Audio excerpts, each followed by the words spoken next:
Fighter নিয়ে তুলকালাম কাণ্ড।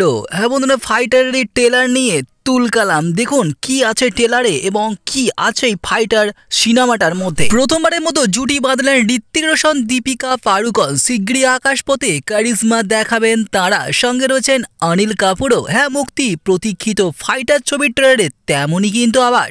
পরিচালনা করেছেন পাঠান খ্যাত নির্মাতা সিদ্ধার্থ আনন্দ। তো সোমবার দুপুরে উন্মুক্ত হয়েছে ছবিটির ট্রেলার। প্রত্যাশিতভাবেই সেখানে দেখানো হয়েছে হাঁ হয়ে যাওয়ার মতো এরিয়াল অ্যাকশন দৃশ্য।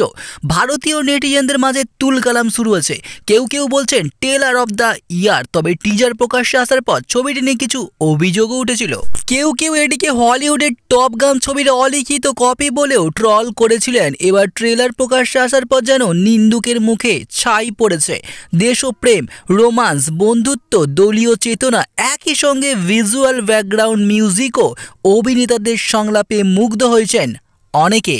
ট্রেলারে দেখা যায় স্কোয়াডের লিডার শামশের পাঠানিয়া অর্থাৎ ঋত্বিক, স্কোয়াডের লিডার মৃণাল রাঠোর অর্থাৎ দীপিকা ও গ্রুপ ক্যাপ্টেন রাকেশ জয় সিংহ অর্থাৎ অনিল কাপুর।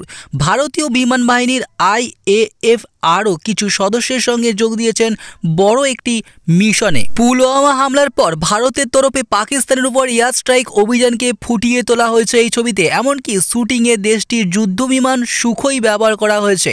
ভারতীয় বিমান ঘাঁটির বাস্তব ফুটেজও কিন্তু এখানে রয়েছে, অর্থাৎ টোটাল ফুটেজটি বাস্তব তৈরি করা হয়েছে, যেটিকে পুলওয়ামা হামলার পর যে ভারতের তরফ থেকে পাকিস্তানের উপর এয়ার স্ট্রাইক হয় সেই অভিযানটাকেই এই সিনেমায় ফুটিয়ে তোলা হয়েছে। প্রকাশিত ট্রেলারে গল্পটি হচ্ছে এমন: শ্রীনগর উপত্যকায় নিয়ন্ত্রণের বাইরে চলে যাচ্ছে জঙ্গি কার্যকলাপ। তাই এয়ার হেডকোয়ার্টার্স থেকে নতুন ইউনিট গঠন করা হয়েছে, যাতে যে কোনো প্রতিকূল পরিস্থিতিতে তারা ঝাঁপিয়ে পড়তে পারে। মূলত দেশপ্রেমের গল্পই বাঁধা হয়েছে এই ছবিটির মধ্যে। প্রসঙ্গত ছবিটি প্রযোজনায় রয়েছে ভায়াকম 18 মোশন পিকচার্স। নির্মাতা সিদ্ধার্থের সঙ্গে যৌথভাবে চিত্রনাট্য লিখেছেন সাবেক সেনা অফিসার রমন চিফ।